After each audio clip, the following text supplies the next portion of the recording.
මේ බයික් එක platinum ES එක ආවේ මේක පටවගෙන හොඳටම ක්ලච් ප්ලේට් ගිහිල්ලා ගලවලා බැලුවා. ගලවලා බැලුවම තමයි දැක්කේ ඔයිල් මාරු කරලා නැහැ මේකේ අවුරුදු ගානකින්. පේනව නේද හවුසින් වල හැටි. තනිකරම ඔයිල් ස්ලජ් වෙලා ගන්න දෙයක් නැහැ. ඊට පස්සේ ක්ලච් ප්ලේට් ගලවම ක්ලච් හබ් ක්ලච් බෙල් ඔක්කොම ගෙපිලා තිබ්බේ. බලන්නකො සවුත් වෙලා තියෙන තරම් මේ වගේ අපරාධ කරගන්න එපා. අඩුම ගානේ කිලෝමීටර් 3500ක් අතරවත් 2500න් බැරි නම් ඔයිල් ටික මාරු කරගන්න. මේ වගේ අපරාධ කරගන්න එපා. තමන් පදින වාහනයකට මගේ රස්තිය අඩු වෙනවනේ. පේනවනේ. මේ විදිහේ දේවල් කරගන්න එපා. ඉතින් පුළුවන් තරම් තමන්ගේ බයික් එකේ මේන්ටේනන්ස් ටික හරියට වෙලාවට කරගන්න try කරන්න. කොච්චර හොඳට පාවිච්චි කරත් වැඩක් නැහැනේ.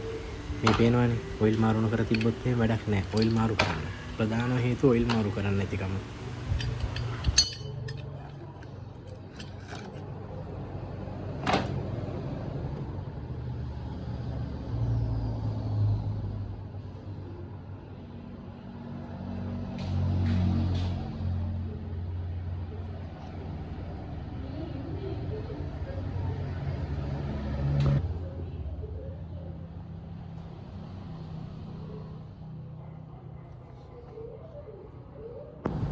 මේ ඊට පස්සේ අපි හොඳට වොෂ් කරලා පෙට්‍රල් වලින් තමයි හොදන්නේ. මේ ක්ලීන් කරලා ඉවරලා දැන් අපි ආපහු ක්ලච් ප්ලේට් එක දාලා හයි කරන්න හදන්නේ.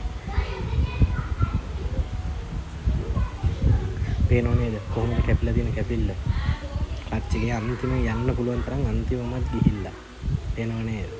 එහෙමනම් පදින්න වාහන පරිස්සම් කරගන්න.